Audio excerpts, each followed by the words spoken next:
episode 39, I believe. Or is it 40? I'm not sure. 39 that's maybe. bad. Yeah. Anyways, last one we did 2 weeks ago, everything got messed up, couldn't do it. So here we are. Hilgs and I've been watching the NCAA basketball tournament. Obviously, hopefully you guys have as well. And I just told Hilgs off the screen that I'm going to hit him with this question about, he doesn't even know what it's about. So John Calipari just lost his second first-round game in 3 years. Last year lost in the second round, and then the year before, 2 years before that, didn't even make the tournament. So last 4 years, 2 first-round exits and a second-round exit. Can't even make the second weekend. Is he on the hot seat? Man, that's a good question. I think he's shown that he can still win in the regular season and have solid teams to put you in good positions in the tournament. But, I feel like at a school like Kentucky, you're not playing to get into the tournament. You're playing to win the national championship, So I think it was Seth Greenberg was talking about it, or maybe it was Jay Wright. It was one of those two guys. Was just saying that like this era of freshmen coming in and being the dominant team, like especially when people are staying in college for 5-6 years now, like they're making money in college. I feel like that's going to flip it back a little bit to guys staying in college longer, especially if they're borderline NBA guys and want to improve their draft stock. All that's to say, like, there was a number of years there where it was the craze was get these phenom freshmen, to get you to the promised land. And now it's kind of, I feel like, drifting back a little bit to the veterans and guys that have been around it for a little while. So get it done. Spin off on that then, because I agree, and I've never really been bought into the whole freshman class wins you anything. I mean, I think it was only 2 years that it happened with Anthony Davis's team and then Jahlil Okafor's team. It was 2 years out of a lot of years of college basketball that it's happened, and over the years, it's just consistently see the older teams win. The guys with the older big men, the guys with the older guards, they always win. One, because it's IQ. They've been there in those moments, and they're just grown-ass men. But so how does that play into like Duke's recruiting class then this next year for you guys, since you're a big Duke guy, with them being so young and them having the number one recruiting class coming in? Does this trend worry you, I guess, when it comes to the tournament? Absolutely. I mean, if you look at, I know Duke, what did Duke end up winning by last night? Or was it 2 nights ago? 17. They ended up winning. They ended up winning by double digits and pretty comfortably, but they didn't look good. Like, if I'm really honest with you, they did not look like a team that is going to make a deep run. I think with Wisconsin losing last night and they're getting the James Madison matchup, I think, to be honest, they have a better chance now, although James Madison is good, of making it to the Sweet 16. James Madison is the scariest 12 seed. That team, they are good, is built to make a run. They are good. I'm just saying, I feel like now Duke has a better chance of going up of advancing to the Sweet 16. They could very well lose to James Madison too, especially if they play the entire game like they played the first kind of 25 to 30 minutes of their first round game. They didn't look great against Vermont. And maybe it was Vermont was juiced up, like maybe they were just really competing hard. Who knows what it was, but that's an old team too. Yeah, they didn't exactly. And so to get back to your question, I think having those extremely talented NBA prospect young guys is good. Like, why would you not get those guys? But also, it's kind of like the NBA. There has to be some veteran leadership there and guys that have been there and understand what it takes to um, execute at a higher level than just being more talented than the other team. Oh, 100% agree with that. Um, I've always thought age plays a huge part when it comes down to like winning time, essentially, too. Mm-hmm. I guess, and then I've been watching a lot of games where these teams that come out and cause like havoc and turnovers right away have been the teams that have been staying in control the whole game. Mm-hmm. Even the under, like the lower seeds. What game was it last night? James Madison forced Wisconsin into a season high in turnovers, and they end up winning by Yeah. double digits. You know, Mm-hmm. team that's the most aggressive is going to be the one that has the best shot at winning in this time of year. I agree with that. And I think it's showing, like, I think at the college level, it's still a lot about, like, yeah, you need to be efficient and be getting good shots and be able to score the ball. But teams that can sit down and defend, I feel like, especially at the college level, win at the highest level because you don't have like the NBA, you don't have incredibly efficient scores all over the floor. So it's kind of like just do your best on the defensive end, like we got to Mm-hmm. try. But whereas college, it's your defensive scheme and your kind of the way you execute what you do defensively can drastically affect your results. Mm-hmm. Yeah. I got a question for you. Oh, go ahead. Go ahead. No. What were you gonna say? Mine can In wait. the first round games, what out of the ones you watched were some of the more exciting games or kind of the ones that stood out to you? Pull up There were schedule a right now. ton to me. There were some fun ones. First one to me that stood out was was oh no, Kansas and Sanford. That was just because I was that was ruined by a bad call at the end of the game, in That my was a opinion, and clear it block, man. changed the whole. I'll sit here and argue with me, or will argue with anyone that says that didn't change the outcome because it did. I don't care if Sanford still was down by a possession, still could have had a chance to tie it. A 3-pointer in that situation is so much harder to get versus being down one in transition 5-on-4 going the other way, which was Mm-hmm. about to happen with someone on the ground. Mm-hmm.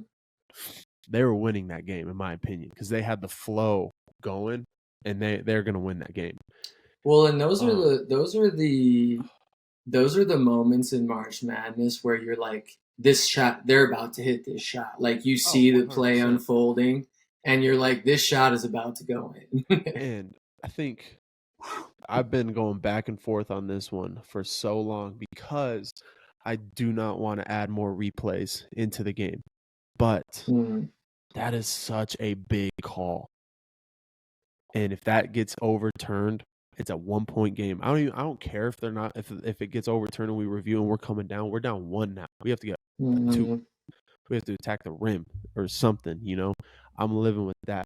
But at the same time, I don't want more. That's one of those where if I feel like you can challenge the last minute of a game, give mm, coaches a challenge the last minute of the game, and the refs have it's a 30-second challenge or a full timeout challenge. However long a full timeout is, a minute. That's how long you get to review it. Okay, you got the minute. Officials meet. What do we come to? Okay, no foul. All right, play on. Now we're moving. mm. I could see it like that. And then if they don't overturn it, then hey, you lose your time. You lose your full timeout that you had, and all that stuff. But Yeah, I don't know. I think that's a common, like, I guess, discrepancy between the two sides of it is like we waste time and we do all this reviewing for a lot of or for maybe half the time it's the same call that we end up getting. or two, like we want to like on the other side of it is we want to get the call right, and so that Hmm. it's the game is played as fairly as possible, whatever you want to say. Excuse me. That like where I guess where's the line? I feel like it's a huge gray area between both of the sides. Um, the other games, Oakland, Kentucky caught me very off guard. Did not see Mm-hmm. that come, but it was a good basketball game coming down the stretch with Good game. both guys like making shots. Um, what was cool about that? Another D2 player showing out in the first round, D2 Yeah. transfer. So I think that's sick. Just like how Joel had a nice 23-11 against Virginia. Um, Mm-hmm. Sanford had a kid from Nova Southeastern starting that game that won the D2 national championship last year. So I was seeing D2 kids sprinkled in all over the place. So Doesn't Colorado State have a? Isn't that Cartier dude a D2 guy? I want to say he was. I thought I heard the commentators talking about he was a D2 guy as well, which is I can't maybe that's remember. true. I'm not sure. I'll have to look, but that's a cool thing that you're seeing. I mean, transfer portal helps with that, but at the same time, D2 basketball is just as good. And a lot of Mm-hmm. people just have that misconception just because of the gym you play in. I mean, we're playing, who cares if you're playing in a gym smaller than the high school you played in? It's still high level basketball. Um, Yeah, the other game that was impressive was Dayton's comeback. They were down that's the one I 17. They was were gonna say. dead Yeah, in the water and down, and then came back and won. But the team that is going to make a run, and I don't have them making a run in my bracket, but in my gut, I just feel like they're about to go till the Elite Eight is NC State. really, Bro, DJ Burns has dude, America on his he's back. cold, man. I'm He's a I'm a nasty. Tar Heel through and through, but when he's playing now, I'm tuned in. I'm Who do tuned they into his have the games. second round? Um, they're gonna get Oakland. Oh, they got Oakland. So they have a shot to. I mean, look at their side. Look at this, dude. There's a 10 seed, 14 seed, 11 seed, 12 seed left in that side of the region. Mm, Um, Colorado. I was watching a show yesterday. Colorado went from 150 to 1 odds to win their region. Won the first 4 game. They went to like 75 to 1 odds, and then right after Kentucky lost and NC State won, um, they went to 12 to 1 odds to win their region. really? Yeah. Colorado has a good team too, man. They I don't know how deep they are. I haven't watched Colorado a ton. They have a super tough matchup in Marquette this next round. I'm not But sold I on could them. see Marquette. Not anymore. Not after that Western Kentucky Really? game. No, they make me I didn't nervous. even watch that one. They were struck. They did it. It took them a minute to turn it on against Western Kentucky. They were tied 55-55 with 12 minutes left. Hmm. So, yeah, They I scored mean, 32 points the rest of that half. That's crazy. yeah, not good.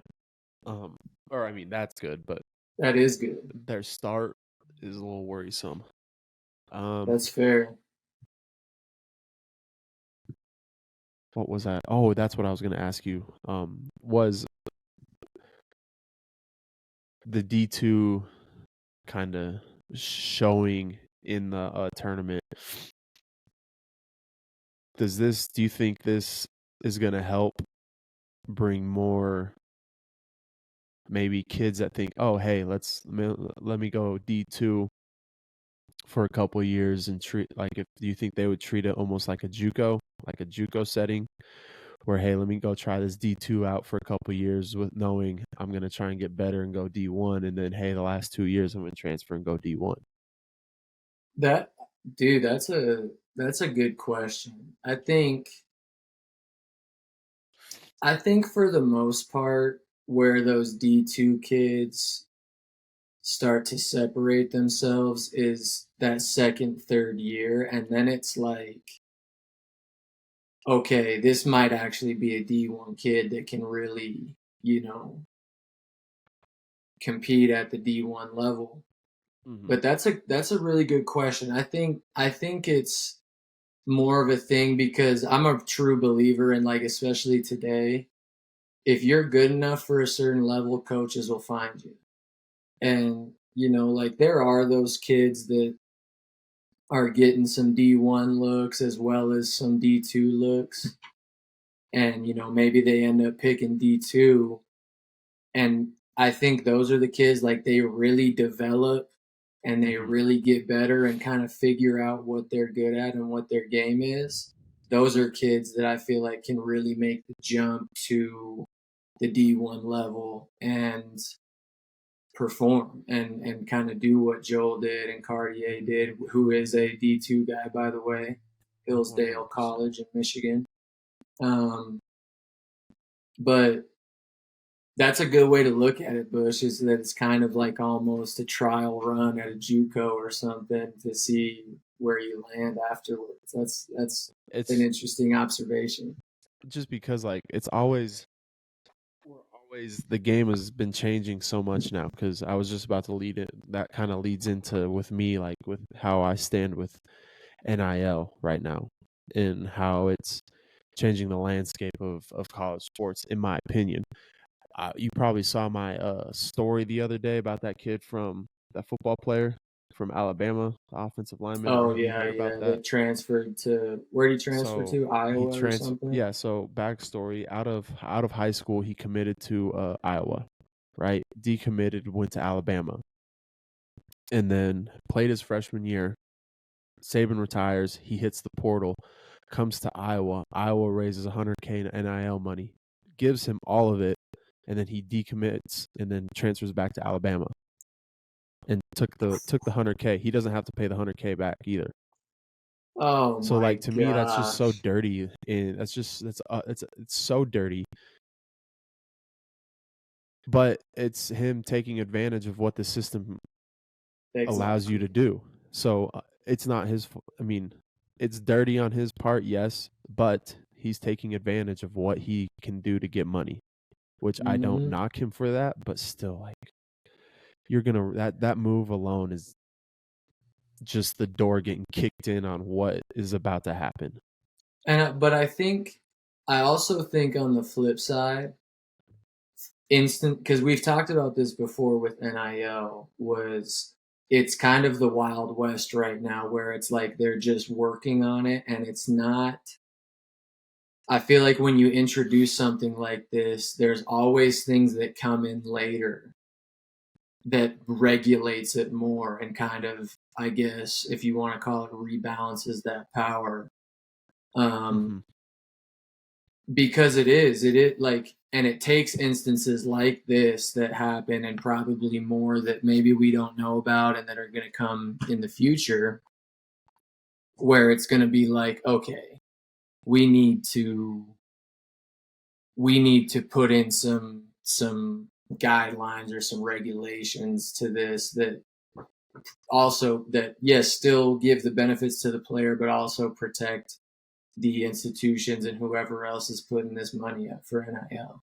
Hmm. No, I agree. It's just how it. Yeah, if this doesn't, if people can't see through this little loophole right now, like a 19-20 year old just did, Mm. we have a real like there's a real problem going on because that has to be fixed. And it Only will. I to think. at I least think that here's the thing. At least okay, yeah, he took the money and ran, but now he can't play. Like at least bring back the old transfer rules where now you have to if you're going to be doing this stuff. All right, we're not going to allow this. You got to sit out a year. Sorry, buddy. which You're I think picking that's too going to much. happen. I You think that's know. going to happen, and it already kind of is. I mean, there was, I can't remember what this new. I don't know, remember if it just applied to JUCO guys or it applied to everybody, but JUCO Advocate was, tweeting about it a lot. It was during the basketball season, kind of early, when guys were getting held out of getting cleared for eligibility, because of the one-time transfer rule and stuff. But I think that's gonna happen already with like, okay, now it's just turning into anybody can transfer anywhere at any time. We gotta reel this in a little bit. Oh, you have to reel it in. If you don't reel, yeah, it's just. Oh, that was just something that I've been thinking about lately. Like, I just hope it changes soon because I firmly believe, and I talk to Max about this a lot. He says this a lot too, but and we're both in agreement that if this doesn't change, like college sports as a whole will be dead in like 10 years, and it's just going to be power schools. It's just going to be a I've select I've been in 24 that boat schools too. of just across the country, and it's just going to turn into the NBA Junior League or something type Yeah, and deal, what you I know? think it's gonna be is, like you said, it's gonna be those big schools, the Power Fives, if you want to call it that, that can compete financially, all those kind of things with each other. They're going to separate themselves, and then everybody else is going to kind of be in its own thing where it's like there's still going to be athletics at these places, but it's not going to be. I don't even think it's going to even be in the same association or No, it's organization going to be as different those stuff. Power Five guys. Yeah. And it's not gonna get TV stuff. It's gonna get bottom line TV deals, maybe one, Mm, two ESPN games a week, and then or a month. I don't know, but yeah. it's already starting with that NIL tournament in Vegas next year, where they're bringing teams in, and the winner, the players get money. Like, what are we doing, man? Oh, I think I What are saw we that. doing? I thought I saw that. And I Call where me call me a negative Nancy and whatnot, but come on, man. Like give give everyone a chance. Give put a small tournament or a small school tournament together where you I don't know get a couple HBCU teams, get a couple WC or low mate like bottom tier Mm, teams in conferences. Give them a shot to make some money. Give shut up, bro. That's my you cat. dog. Sorry. Uh, Um and give the smaller schools a chance to make some money. Houston Baptist or Houston Christian University, where just got a new head coach, Craig Doty. They didn't win a conference game last year. I think why not send them to a tournament to make some money? mm. Why help the whole landscape of the sport out? Don't just keep helping the rich get richer. But that's what it. I mean, you know It this, man. always is That's going to what it be that is. way. Like that's the way it's gonna be because those are the schools that literally make the money for the rest of the other schools and the rest of the NCAA. It's like they feel like they gotta keep feeding the machine because it's bringing in that cash. And it sucks because it just ruins it. To me, it just ruins it. I think the cool part about it is the way it is now, though, is like, yes, a lot of times the big schools and these ones are the ones competing for the championships, but they don't always win. Like, Yeah. they don't always get the dubs. So I think that's cool to show, like, okay, there are other programs that aren't maybe Power Fives or in that upper echelon of money makers that they'll beat you and they'll win the Oh, I agree. championship or they'll get to the Final Four. I agree with that. D2 tournament and Mm-hmm. stuff. Fort Lewis won the RMAC tournament back to back years Mm-hmm. on Mesa's home court. That's gotta suck for them. Yeah, that's tough. Oh my lord. That's gotta suck. I'm That's sorry. real tough. But got Mesa ended up getting the best of them in the national tournament. So I feel for them, bro. I feel for that school. I feel for Fort Lewis. why? That Oh, sucks. yeah, That yeah, just yeah. 2 years in a row, same circumstances. Literally, in my opinion, Literally kind of same the same circumstances. circumstances. And D2 NCAA D2's got to figure out a way to send teams all over the place. They got to figure this out. This is getting ridiculous, as We've DeMarcus talked about it Cousins would say. before. If NAIA, if D3, if these other small associate in the smaller divisions, if they can do it, so can D2. You gotta be kidding me. Don't tell me money's a thing. It's doable. It's very doable. Like Or within these, do it how. like, Do it how. I mean, women's basketball, Division I women's basketball, a number one seed out of like a couple group of teams will host it. So send a couple. I don't know. I guess you'll still flirt with the same stuff there, but like find a venue, find somewhere where we can do well, it this just is the like thing. You Division can One. literally do like keep it fair because these regions aren't like okay, these teams come out of this region. The Tex like maybe this a couple Texas schools go to I don't know, Arizona to a venue, while also some California teams go to Arizona. And like there are enough venues and these regions are close enough to cities and places that have the venues to hold regional tournaments that it wouldn't be like CSU or like Met or Mesa has to travel to Delaware to play some games. Like there are other places close enough to where you can get out of this keeping the regions together and they can travel to Omaha or travel to Phoenix, and it's like that's not Hard impossible to ask. No, it's just because it hurts the whole product. Honestly, we're having the fifth ranked team and the sixth ranked team match up in the round of 32. What are we doing? Yeah, come on. That's not how it's supposed to be. Because that's not a true national champion. It's really not. And it's like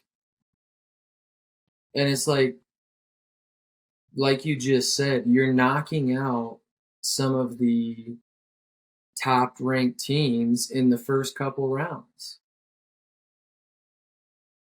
And the other thing is these teams in these regions, they never play anybody else until they would get to the Elite Eight.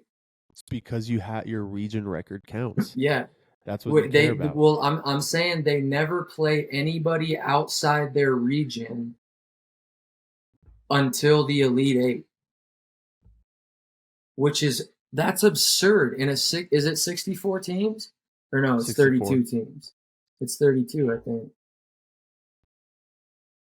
No, it's 64 because there's 8 teams in the regions, but it's 64. Oh, you're right. It is 64. Yeah, man. 64 teams. They can't play their entire region through the Sweet 16. Like, that's crazy. Exactly. I don't get it. It's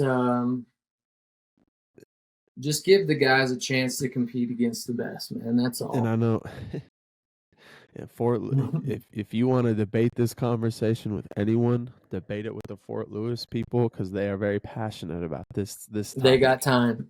They have a lot of time for that one, and that's not a knock or a call out. No, it's not. They feel strongly, and they should. Because I am in their corner. They've gotten hosed 2 years in a row. And to get hosed by the same place.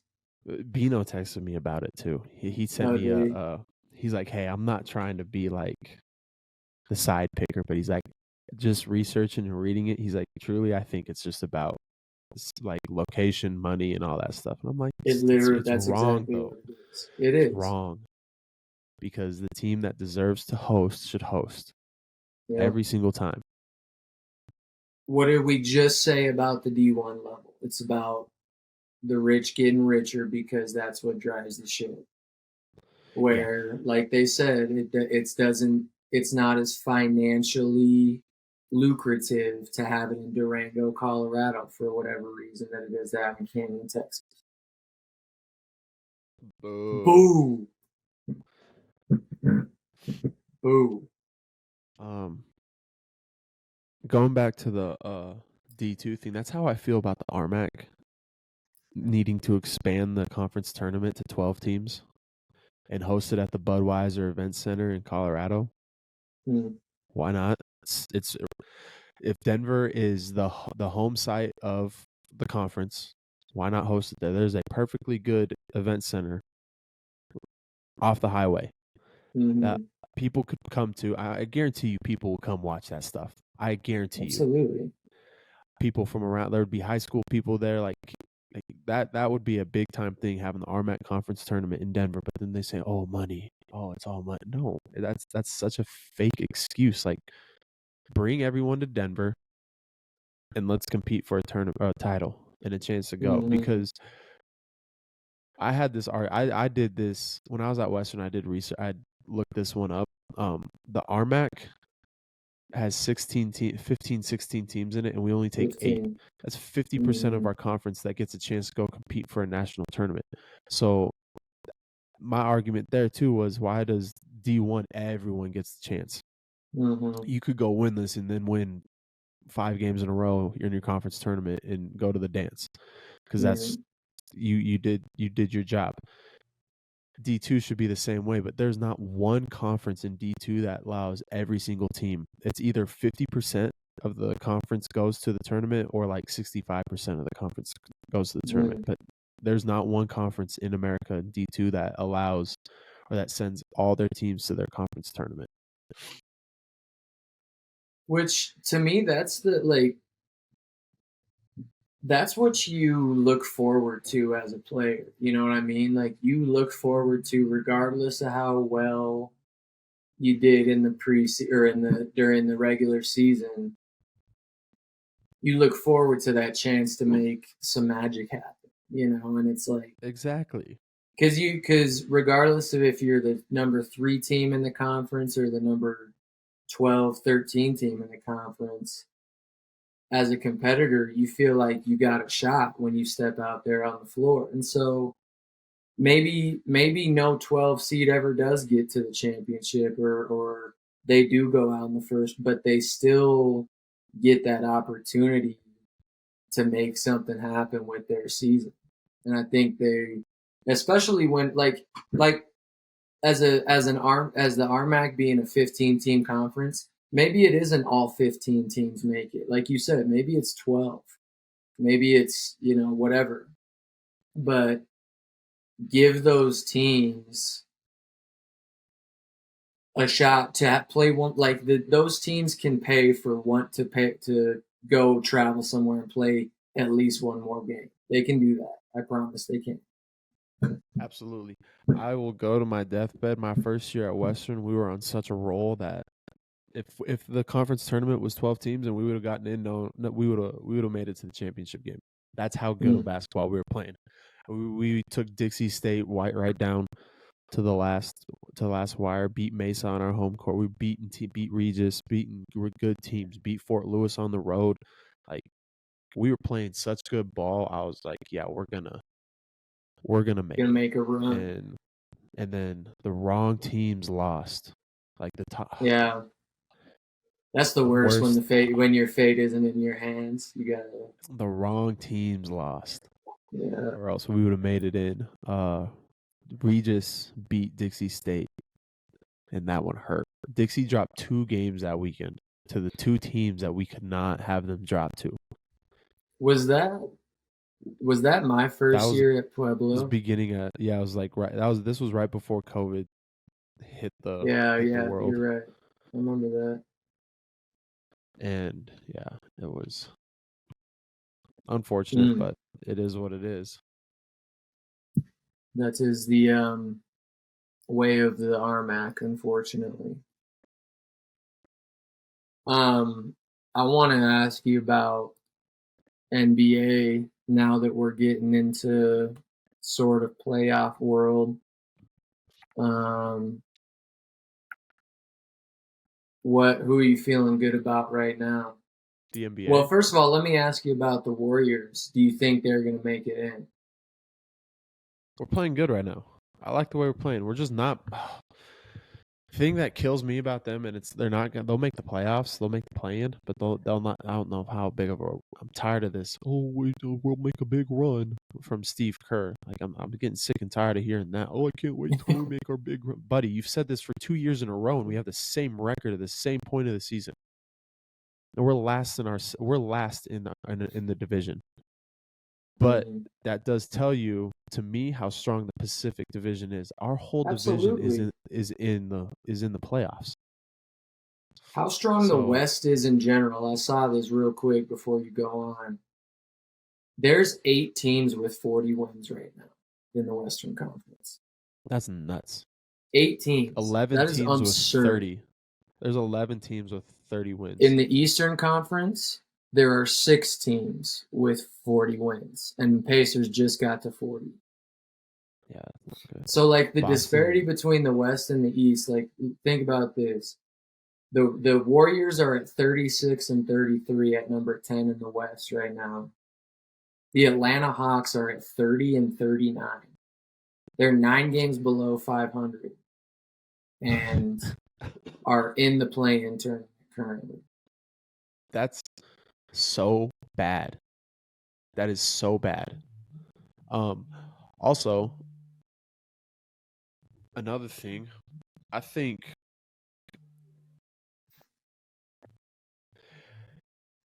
it's just hard for me to look at how good Boston is, but I truly think that they're head and shoulders above anyone in the NBA right now. Boston? That 56 wins. Holiday was like the most perfect. Well, and Porzingis. Porzingis has been absurd for the Celtics, bro. Like, Porzingis to me has completely unlocked a new thing for the Celtics, just a new way to play. Because, yeah, you have Al Horford that can shoot it and be a little bit of a post presence, but, like, Porzingis is a different beast to have out there. And to me, he's been the X factor because I think the Celtics have always had great guard and wing play, obviously. But Porzingis has, I think, completely changed the way they look on the interior. I still think the Nuggets are. I have a hard time going away from the Nugs right now because I think at any moment they have the most unstoppable play or action, if you want to call it that, with Jamal Murray and Jokic. Dude, I'm gonna be honest with you. Clem just called me and screwed this whole thing up. We're still recording, but I'm trying to figure out how I can hear you. Oh, you can't hear me? No, I can read your lips though, and I know you can hear me. Oh no! We have a Queen City Classics going on right now, and he just called me after a reffing break. So yeah. Damn it, Clem. Well, I'm just gonna talk to myself here for the remainder till we get that figured out. No, I can hear you now. I just turned my computer on. Okay. Can you hear me? Can you hear yourself through the mic? No. Okay, perfect. Technical difficulties all over this place, man. Bro, every single time. I swear. But no, NBA season, I think, yeah. It's tough. I haven't paid too much attention lately.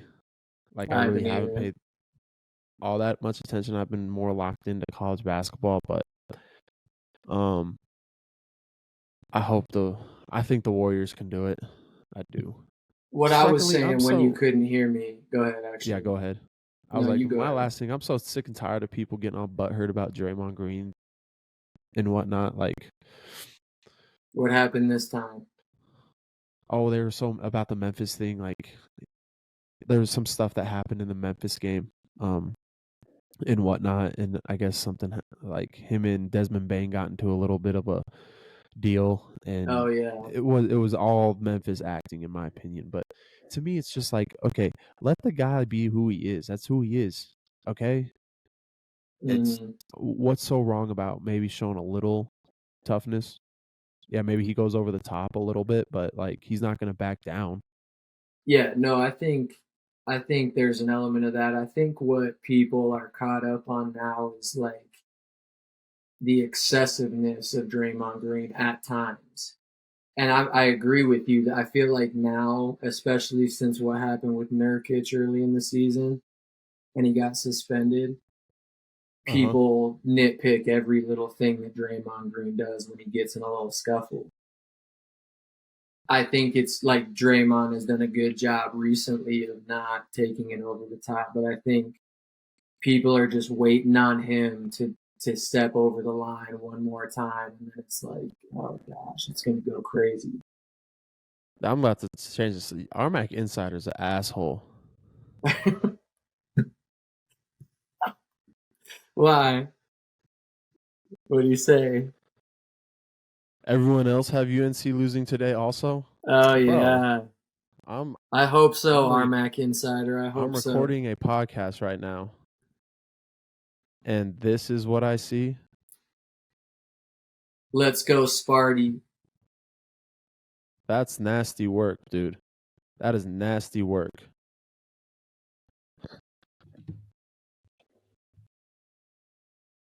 Just completely changed my tone of the day. I'm right along with you, Armac Insider. I hope Sparty takes him down. um, that one is a little nerve wracking. I think we have the size. I think Yeah, just like I said, I love when a team loses in their. I love when a good team loses a championship game and loses in the championship of their conference tournament. I love that. you To me, think it fuels him? it does. It feels you just a little bit more like, damn, like, oh, damn, we can't. You know what I mean? Like it wakes you up a little bit, brings you back down to Hmm. earth, and maybe they needed that And I because think to your point, that the fact that that can happen right before the tournament, I think can be a good thing. You know, where it's look like, at all Auburn. right, we're back to square one. Yeah, exactly. Auburn completely ran through their conference tournament and ACC. got Yeah. beat by an Ivy League school. I So want that was one thing I was thinking about. I need to start picking Ivy League schools to upset teams because I feel like it yeah, happens all the time. It's it does. ridiculous. It does. Um, is Princeton an Ivy League school? Yeah, because they did it last year. Mm-hmm. Yale always does it. Yale, Almost did it. They almost did it to the Dukies a couple years ago. I know, and but I feel like anytime like an Ivy League school is a good team and they get like a pretty decent draw, Mm-hmm. they're gonna upset somebody. I need to start picking that. I gotta make a mental note of that for next year. Yeah. No, don't matter who you pick, dude. I know It it's don't matter always who gonna you be pick. screwed by the time it's Sweet I was 16 my bracket was number one in the world for about 6 games. in the So world. Stop yeah, playing I was tied for first with a bunch of people. after the first game because you got the first game First right. couple games. Yeah. Well, First 6 games right, and then nice all hell dude. broke Along loose. with 2.8 million other people. All right. Just gotta Now your take your bracket wins when is you get them. dog poop like everybody else's. Yeah, we'll see how Did the you how today see? plays out. Did you see that at one point, I think it was yesterday, there were a few brackets with zero correct answers?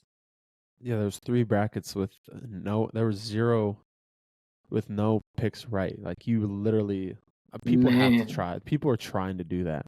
People are Yeah, I'm trying to do that. sure. Like I was thinking that too. you really have to be like, just gonna pick everything that is an outlandish pick. All the 16 seeds. You'd have to Yeah, have all all 16 seeds in the 16s, Final Four. probably all 15s. That'd be so hard, though. It would be difficult. That would be very difficult. It's a wild time. It's March, you know.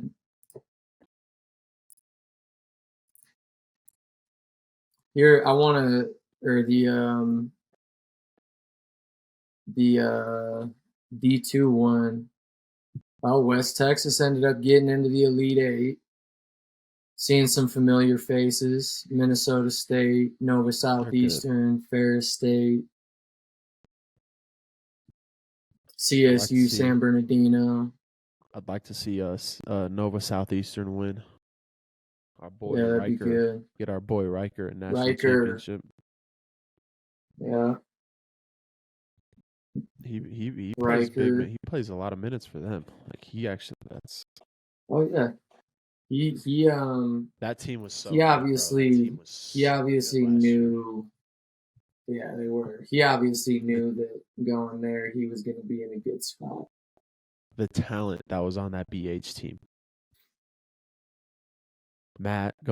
Matthews going to the Reese's All-Star game, D2 All-Star game. Joel went to CSU. Yeah, Joel went to CSU. PJ went to USD, San Diego. Adam went to Tarleton State. Riker went to Nova Southeastern, Nova Southeastern. Wait, who went to Tarleton? Adam. Oh, that's right, Adam. Like, that was just talent in that team. I mean, that's why they were so good, you know, and it was a well-constructed roster. It was versatility. It was a lot of guys that you have some continuity when you sub, when you play different lineups. And then obviously you got Mr. Ragsdale and Mr. Scott handling business. Yep. No, I feel it. Man, Oregon, not Oregon, what was I saying? Arizona's up 26-16 right now. 16. With 8:38 left to go. Honestly, I don't really have anything else to talk about. Yeah, man, let's go watch some hoops. Thank you all for tuning in. Let's see here. Let me hold on. I gotta pull this up real quick just to make sure that we are in the. Well, if we didn't put out the last one we recorded, so this would be 39, right? I think so, but we could. So we cannot count the last one. Yeah, it is 39. This is episode 39. Had it right. Beautiful. Closely reaching that episode 40. Next one. Coming to you soon. Yep. So tune in, Spotify, YouTube. Like, comment, let us know. We'll try to get back to this more and keep them a little shorter around this time frame. Yes, indeed. Kitchen Hook. Peace. Peace.